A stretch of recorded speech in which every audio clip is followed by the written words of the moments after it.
Passione veneta, quando la tradizione arriva a tavola direttamente dagli allevatori ai consumatori sul filo dei prodotti d'eccellenza. La manifestazione serve proprio a promozionare questo, a far capire al consumatore quanto lavoro c'è dietro a tutto questo, ma anche confrontarci e spiegare proprio tutti i passaggi che noi facciamo da allevatori. La Passione Veneta è una manifestazione in cui noi abbiamo l'opportunità di partecipare, di portare i nostri prodotti e di trasmettere ai consumatori la grande sforzo, il grande lavoro che c'è sulla base sociale dei nostri produttori, sui produttori di latte. Un latte che viene super controllato, abbiamo dei parametri di qualità molto alti e questo ci porta a produrre un ottimo grano che viene riconosciuto alle varie manifestazioni, e poi abbiamo una tecnologia molto avanzata anche all'interno del caseificio.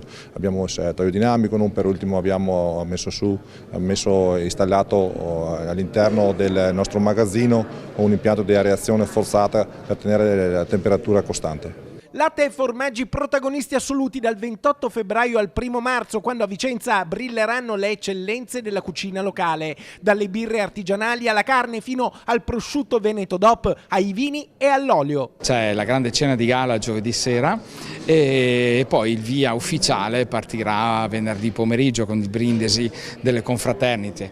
Tutte le sere c'è musica, c'è attività e la cucina è sempre aperta, anche a mezzogiorno. E noi siamo fatti di quello che mangiamo e di quello che beviamo, quindi per cui dobbiamo dedicare di più alla cucina, ma soprattutto alla qualità e alla passione di quello che mettiamo dentro il nostro corpo. A tavola così arriva il risultato del lavoro che ogni giorno viene svolto nelle stalle, nei caseifici, nelle latterie, dove passione significa amore ma anche sacrificio. Raggiungiamo anche località veramente difficili da raggiungere e per pochi litri.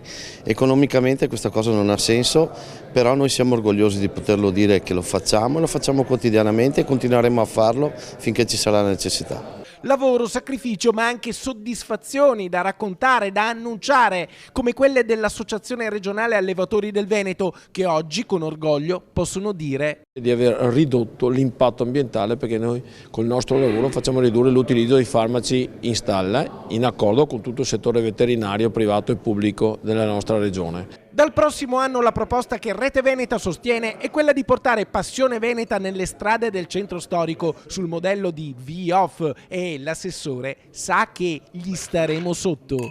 Sapendo di avere Rete Veneta che monitorerà costantemente il nostro lavoro, cercheremo di lavorare per convincere gli organizzatori a portarlo in centro storico.